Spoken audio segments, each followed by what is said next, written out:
درست کر لو، عقیدے درست کر لو، شان رسالت مآب کو قرآن سے سمجھو، نہیں 4-5 رٹی ہوئی آیتیں دے کر، سیاق و سباق سے ہٹا کر مصطفیٰ کی شان کو گھٹانے سے توحید نہیں بنتی، تنقیص بنتی ہے۔ اب قرآن کے بعد حضور کی شان اقدس اور عقیدہ رسالت کا ایک باب اور ہے، وہ یہ کہ آج ہم میں سے کئی لوگ ہم میں اس بات سے بھی گھبراتے ہیں کہ حضور کو وسیلہ بنانا چاہیے یا نہیں۔ آقا اپنی پیدائش سے پہلے بھی پوری کائنات کا وسیلہ تھے، ولادت کے بعد بھی ساری کائنات کا وسیلہ ہے، اور وفات کے بعد بھی قیامت تک حضور ساری کائنات کا وسیلہ ہے۔ آپ سمجھے میری بات؟ اور یہ خیال کہ توسل کا کوئی بیان نہیں ہے عقیدہ دین میں اور توحید میں، یہ بھی انکار۔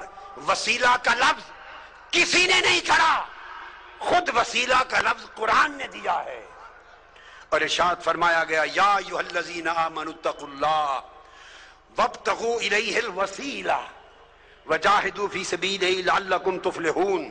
ایمان والو اللہ سے ڈرو اور اللہ کا قرب پانے کے لیے اس تک کوئی وسیلہ تلاش کرو۔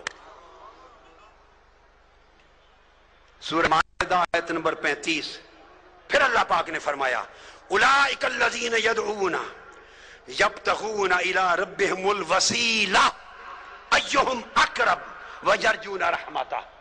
یہ لوگ جو پوجا کرتے، عبادت کرتے ہیں، کچھ لوگ ملائکہ کی، فرشتوں کی پوجا کرتے ہیں، کچھ لوگ جنات کی کرتے تھے، کچھ لوگ حضرت عیسیٰ کی، کچھ حضرت عزیر کی، کچھ ان کے بت بنا کے پوجا کرتے۔ قرآن نے کہا جن کی یہ عیسیٰ ہیں یا حضرت عزیر، وہ جنات ہیں یا جن کے بت بنا کے عبادت کرتے ہیں، قرآن نے کہا ان کا اپنا عالم یہ ہے کہ یبتغون الی ربہم الوسیلہ، وہ خود خدا کا قرب چاہنے کے لیے وسیلہ تلاش کرتے ہیں۔ ایہم اقرب، کہ کون خدا کے زیادہ قریب ہے تاکہ اسے وسیلہ بنائے اور خدا کا قرب پالے۔ تو قرآن مجید نے اللہ کے مقرب بندوں کو وسیلہ بنانا قرآن نے نص کے ذریعے واجب بنا دیا۔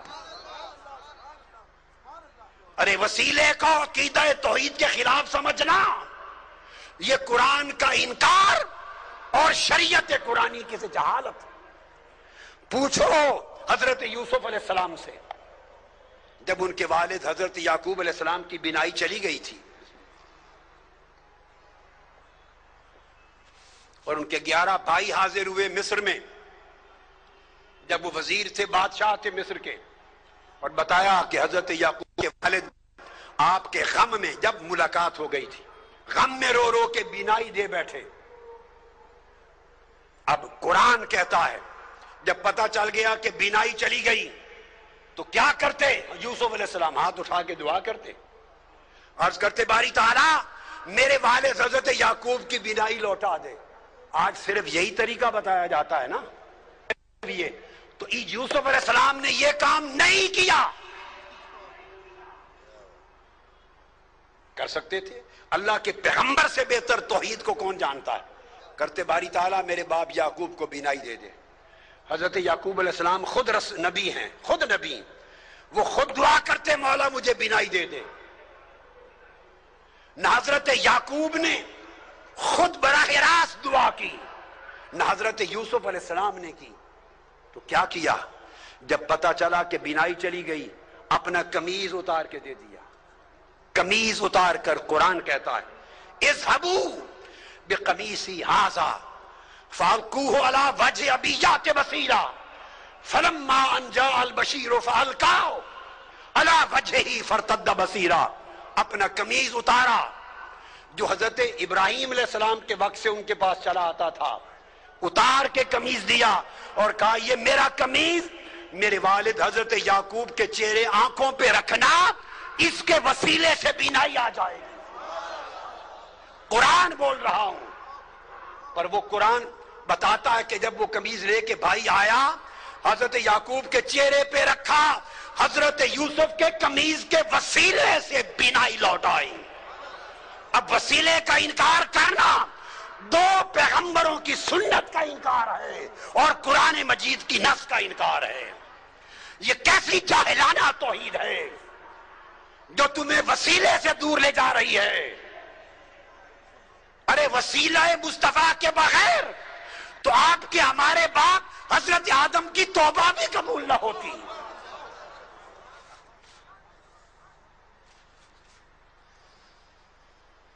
آقا علیہ السلام کی اپنی سنت دیکھیے کیا ہے. اپنی سنت آقا علیہ السلام کی کہ حضور خود بھی وسیلے سے دعا کرتے. سبحان اللہ.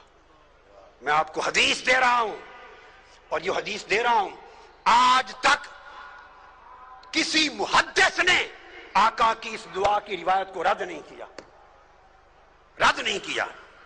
اور وہ دعا کیا ہے کہ سیدنا علی المرتضیٰ کرم اللہ وجہ الکریم کی والدہ ماجدہ جب وفات پا گئی، حضرت فاطمہ بنت اسد بن ہاشم آقا علیہ السلام کی چچی تھی، پالا تھا، پیار کیا تھا. وفات ہو گئی جب تو آقا کو بڑا غم تھا. ان کی قبر کھودی. مولا علی المرتضیٰ کی والدہ حضرت فاطمہ بنت اسد جب قبر کھودی تو آقا علیہ السلام خود قبر میں لیٹ گئے. پھر ان کو لحد میں اتارا گیا.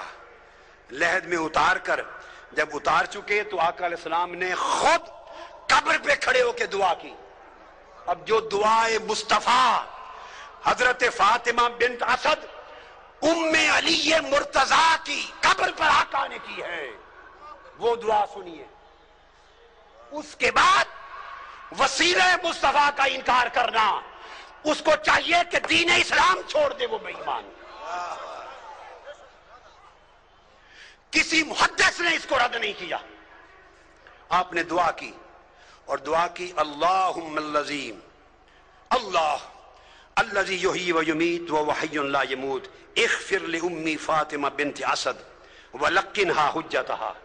اے اللہ جو زندہ اور سلامت ہے اور قائم و دائم ہے، جو فوت نہیں ہوتا، میری ماں فاطمہ بن اسد کی بخشش فرما، اس کو اس کے کلمہ کی تلقین فرما. اور آگے وَوَسِّعْ عَلَيْهَا مَدْخَلَهَا، اس کی قبر کو اس پر وسیع کر دے. بے حق کے نبیے کا، تجھے تیرے نبی محمد مصطفیٰ کا وسیلہ. آقا علیہ السلام دعا کر رہے ہیں. فرمایا وَسِّعْ عَلَيْهَا مَدْخَلَهَا بِحَقِّ نَبِيِّكَ، بالا باری تعالیٰ تجھے میرا واسطہ، میرا وسیلہ، محمد مصطفیٰ کا وسیلہ، اس کی قبر کو وسیع کر دے. وَالْأَنْبِيَاءَ الَّذِينَ مِنْ قَبْلِ، اور ان سب نبیوں کا واسطہ، وسیلہ جو مجھ سے پہلے ہوئے. اب یہ کہنا کہ اس طریقے سے دعا کرنا جائز نہیں کہ نبی کے واسطے سے بخش دے، نبیوں کے واسطے سے بخش دے، فلاں کے وسط کے وسیلے سے بخش دے، ایسا اگر کوئی شخص کہے تو اس سے بڑا جاہل کوئی نہیں ہے قرآن اور حدیث کا. خواہ وہ میں ہوں، کوئی شخص کہے، یہ ہو، کوئی کہے. آقا علیہ السلام نے سنت بنایا. اس حدیث کو سنیے. امام طبرانی نے روایت کیا، امام ابو نعیم نے روایت، امام حیثمی نے روایت کیا، امام ابن حبان نے روایت کیا، امام حاکم نے روایت کیا اور کہا رجال الصحیح ہیں، اس حدیث کے رجال سند صحیح ہے.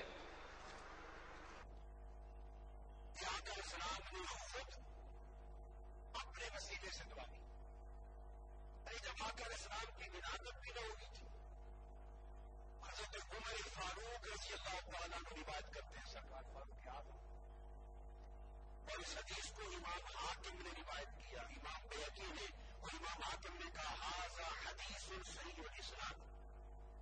پھر اس حدیث کو حافظ ابن کثیر نے روایت کیا، امام سیوطی نے روایت کیا، علامہ ابن تیمیہ نے روایت کیا، مجموع الفتاوی جلد 2 صفحہ 151. علامہ ابن